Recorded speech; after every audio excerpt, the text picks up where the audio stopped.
What's up, everybody? It's me, Vesh, still here again. Um, I know this video's a little bit late. Just had a lot of things going on today, and bottom line, I wasn't feeling myself, which caused me to make this video. Um, on this is another real talk episode. So for this one, it's gonna be positivity. It's gonna be on positivity, and I'm gonna turn off my fan. It's kind of loud. And the reason I'm talking about positivity today is because I myself struggle to stay positive a lot of the times. Like, I have friends that have depression and anxiety and whatnot, and I try to tell them to stay positive as much as possible, just to remember that people are there for them and whatnot. But I myself forget that sometimes. I have depression, I have anxiety, and it's really difficult to stay positive for me sometimes. There's times where I want it to end. I just want it to end. And for those of you that have depression, you guys know how much it sucks to try to stay positive, and you just can't do it. And I know everybody tells you to stay positive, and it's a difficult thing when everybody's telling you to do something, but you don't know how to do it. You don't know how to cope with it. You don't know how to react to certain situations. And that's why I'm doing positivity for today. So I find whenever I'm feeling pretty negative about myself, I tend to go back to eating a lot of food, whether it's stuffing my mouth or not eating at all. And it gets tough because I know that's not what I'm supposed to be doing. I'm supposed to be doing something that's supposed to help me keep me energized, keep me positive. So whenever I find that I'm doing that thing, whether it's sleeping too much, eating too little, I go out for a walk.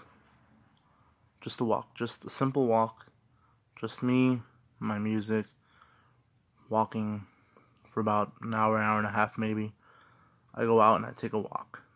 And in that walk, it's just me alone with my thoughts. And some of them get pretty dark, some of them get pretty negative about it. But there are other ones that are positive. Certain things that I feel that I need to remember more than the other things. So, like, one of those things is music. Remember music. Music's always going to be there. It doesn't matter if the artist has passed away. Example, Elvis Presley or David Bowie. It doesn't matter if the artist has passed away. You still have the music, and you still have the memories that you've associated with that music. For example, with Elvis Presley, the memories I have associated are car rides with my mom. And for most of my childhood, that was the only intimate time I had with my mom, because my mom was busy working 2 jobs to sustain my family. And so Elvis Presley was one thing that I hold on to. So it helps me remember who I was as a kid, and it shows me how much I've grown as a person, how much of a different person I am now. And like I said, it's one of those things that keeps me positive.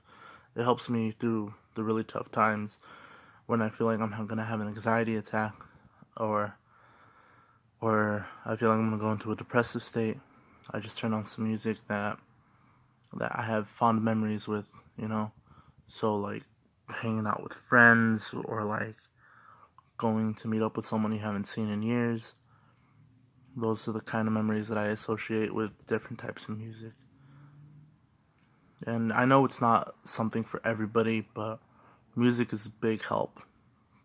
It's therapeutic, I feel, when you just take a look at the songs and associate it with a memory that you have, or associate it with an aspect of your life, which I had to do for my AP psychology course as one of my final projects, and it was very therapeutic for me, and it really helped me see how much my life has changed from when I was a kid to now, and how much it's going to keep changing, because the memories aren't always going to be the same for each song.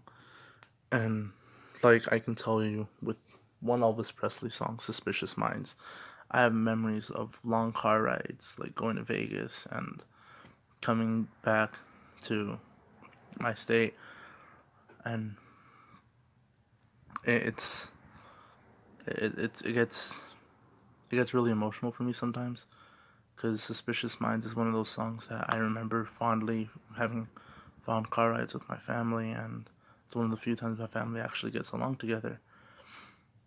But I also remember one of my friends, one of my personal friends, who used to listen to Suspicious Minds, listen to Elvis Presley, same music I did.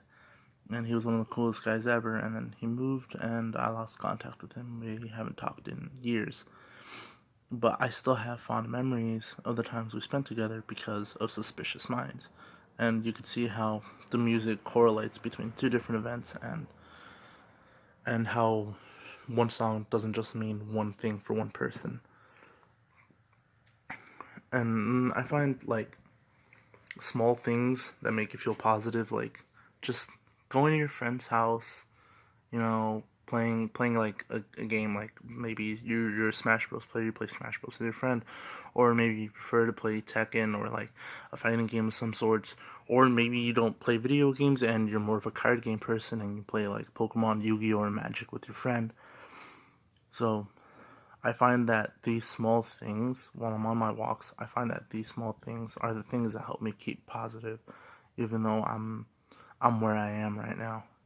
And another thing that's been keeping me positive is my motivation to get back in shape.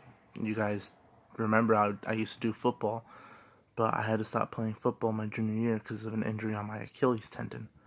And it was crushing. It was crushing because I was feeling so positive back then.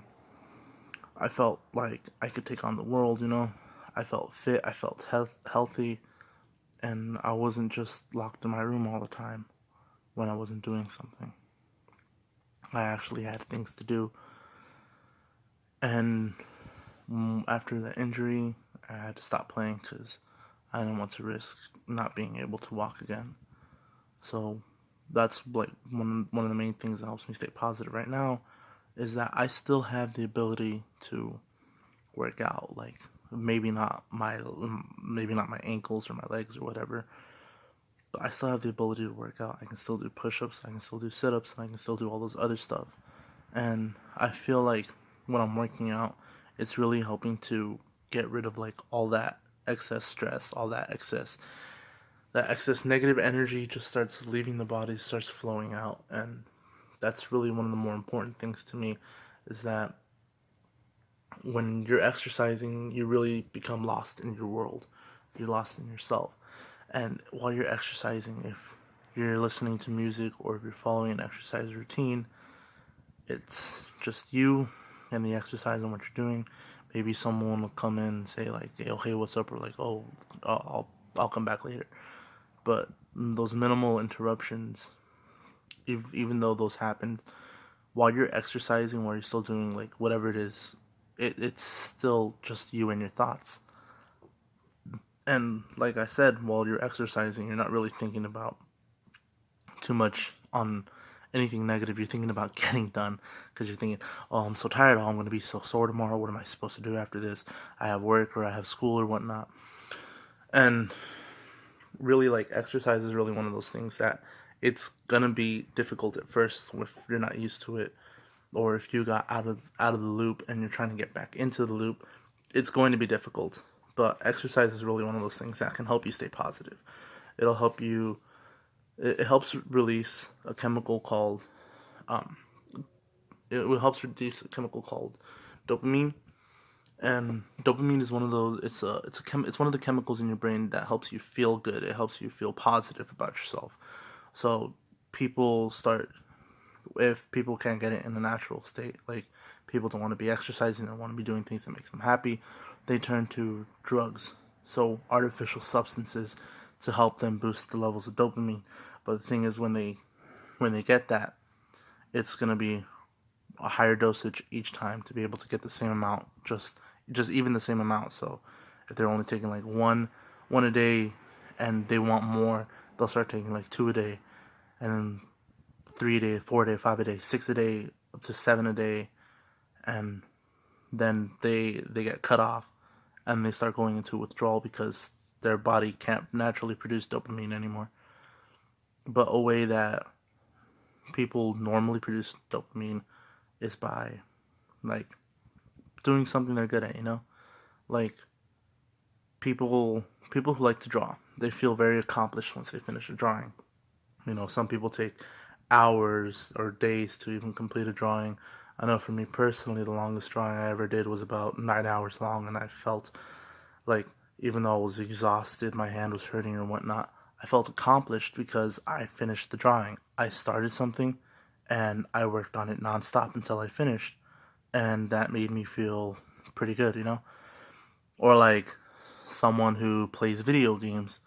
Like, I'll give an example, Kingdom Hearts. And they spent days playing it, trying to find all small secrets and whatnot. And they finally get to the last boss. They beat the last boss. It's the final scene, and you feel so relieved. The game's over, you know? You feel like a huge weight has been lifted off your shoulders. And you feel positive about it, even though there are times where you were really frustrated with the game, where you couldn't beat a character, you couldn't beat a villain, or you were having difficulty finding item A or item B, and it was super frustrating. But in the end, you still enjoyed the game. You left with a sense of positivity. You left with a sense that you've accomplished your goal. You finished the game. You 100% completed it. That's it. And it's like this. Like I keep saying, positivity it's a big thing. It really is, especially for people with depression. Like, you can't just go up to someone who has depression or anxiety and tell them, hey, you guys, you need to be more positive, or you need to calm down, you need to stop. And be there with them, sit down with them, stand up with them, whatever it is. Talk them through it, help them breathe a little bit. Don't immediately just go to stay calm. You stop, you assess the situation, and you help them through. You help them through what they're going through currently. You don't know what it is. You don't need to know what it is that's happening in their personal life. You just need to know this person is having a difficult time right now in the moment. So I need to help them. Talk to them with soft, kind words. Let them know you're there with them. Help them breathe in, breathe out, whatnot. Eventually they'll get back to a state of calm, and they'll be able to perform the way they usually perform, or they'll be able to feel that positivity that they had again. So, like, that's really what I'm getting at, is positivity is a big thing, and not everybody feels it the same way. Not everybody experiences positivity in the same dimension or anything. Positivity is not a universal thing. Not everything that brings positivity to you could bring positivity to someone else, but you can try to help them be a little bit more positive, just letting them know, hey, there's a friend here for you, So, anyway,